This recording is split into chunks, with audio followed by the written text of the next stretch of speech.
Meu encontro com Deus, eu acho que é algo de uma vida inteira, mas precisamente foi com os meus 12 anos, na minha primeira comunhão. Eu não era nem batizada e eu lembro do meu desejo de receber Jesus na Eucaristia. Acompanhava às vezes a minha avó nas missas e alguns amigos que faziam a primeira comunhão e eu via que eu não fazia e fui despertando esse desejo.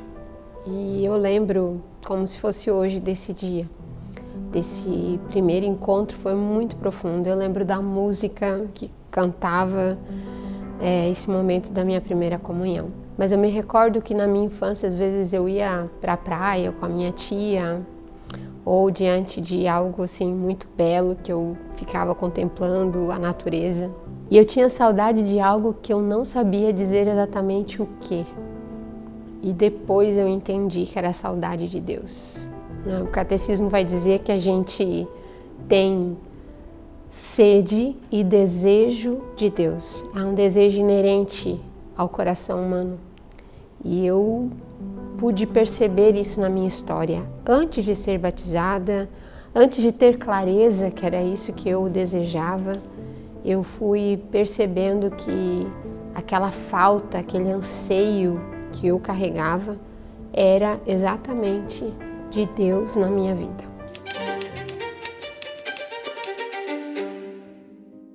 Então, eu te conheci no momento em que eu fui morar numa outra cidade, em Curitiba.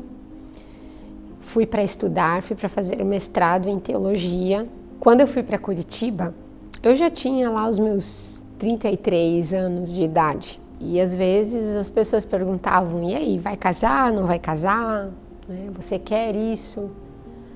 Mas eu entendi algo que Mário Quintana dizia, não corra atrás das borboletas, cuide do jardim e elas virão até você. Eu entendi que eu precisava cuidar do meu jardim, mas esse jardim primeiramente era a minha alma, era o meu interior.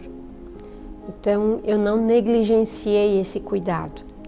Eu me cuidei também enquanto mulher. E lá na universidade havia uma capela universitária. E nessa capela tinha missa diária.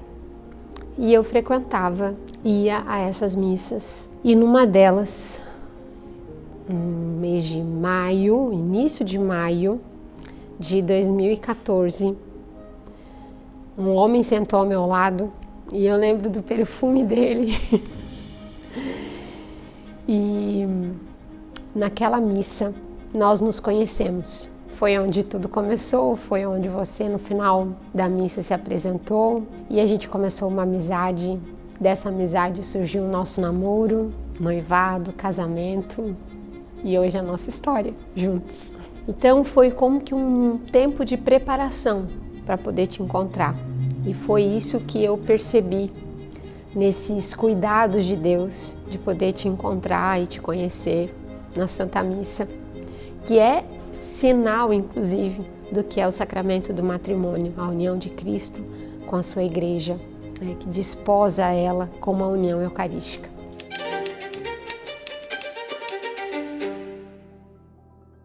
Eles chegaram como um grande presente de Deus, todos eles. Eles foram muito, muito desejados. Eu me lembro que no nosso noivado, após uma consulta médica, preparação para o casamento, o médico olhou meus exames e disse que eu não tinha probabilidade de engravidar. Se viesse a engravidar, essa gravidez não iria se desenvolver bem, enfim. E eu saí às lágrimas daquela consulta porque eu saí desejando que nós tivéssemos filhos e que tivéssemos muitos filhos. Mas eu lembro daquela viagem de trem que a gente conversou e eu te disse que se você quisesse encerrar ali comigo, eu iria entender perfeitamente porque eu não poderia te dar filhos. E eu lembro que você me disse que não importava o que eu fosse te dar, mas sim quem eu era para você. E aquilo curou meu coração. me fez entender o sentido profundo mesmo do amor. E eles vieram. Veio Tomás, depois nós tivemos 3 que foram entregues ao céu, depois tivemos a Teresa e depois mais 2 também que estão no céu. Cada filho gerado no meu ventre, cada um deles que foi fruto do nosso amor, cada filho foi gestado e muito querido. Foi um presente de Deus, mesmo no curto espaço de tempo de existência conosco, foi o tempo suficiente para cumprir a sua missão na minha vida, na nossa vida, como família e como mulher. Mesmo nas perdas, mesmo em cada dor, ela foi específica, ela foi única e Deus ali me trabalhou, Deus ali fez algo que eu precisava viver com a chegada de cada filho.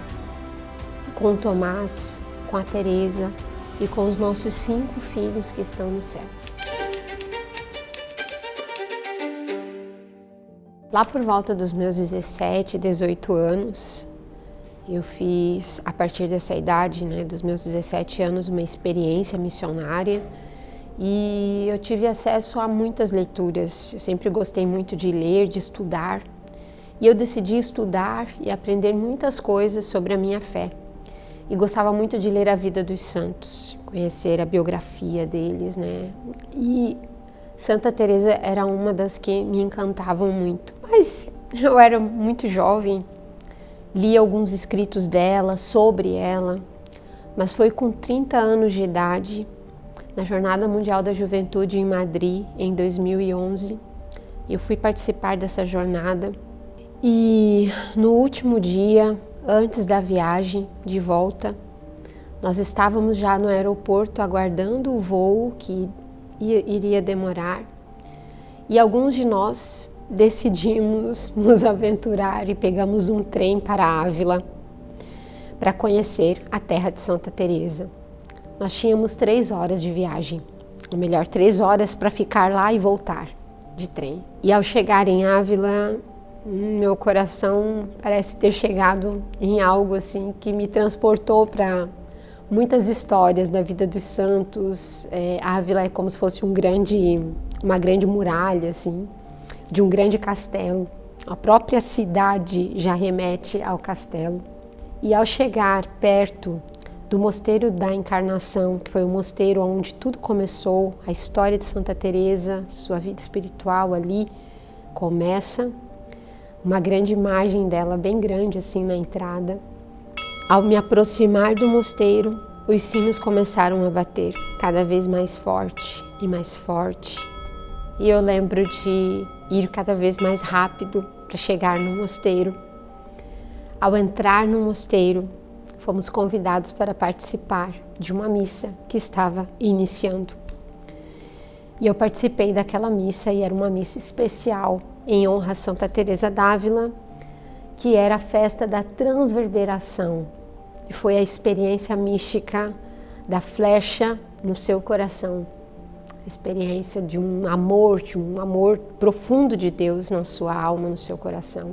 Eu participei daquela missa. Anos depois eu descobri que a capela onde eu havia participado dessa missa foi o lugar onde ela havia vivido essa experiência. Voltei, foi um ano de muitas decisões para a minha vida, decisões importantes. E a minha vida seguiu, depois passaram-se 10 anos, com os meus 40 anos de idade, quando eu vivi a primeira perda gestacional, que foi muito marcante para mim, foi muito difícil, foi num período de pandemia, início, vivendo aquele luto interior. Eu retomei o livro Castelo Interior de Santa Teresa d'Ávila e aquela leitura acendeu dentro de mim uma certeza, não somente intelectual, não somente de saber teórica, teológica, mas uma certeza profunda e viva na minha alma de que eu tinha um castelo interior dentro de mim, cujo centro mais profundo, o rei, habitava. Deus habitava dentro de mim.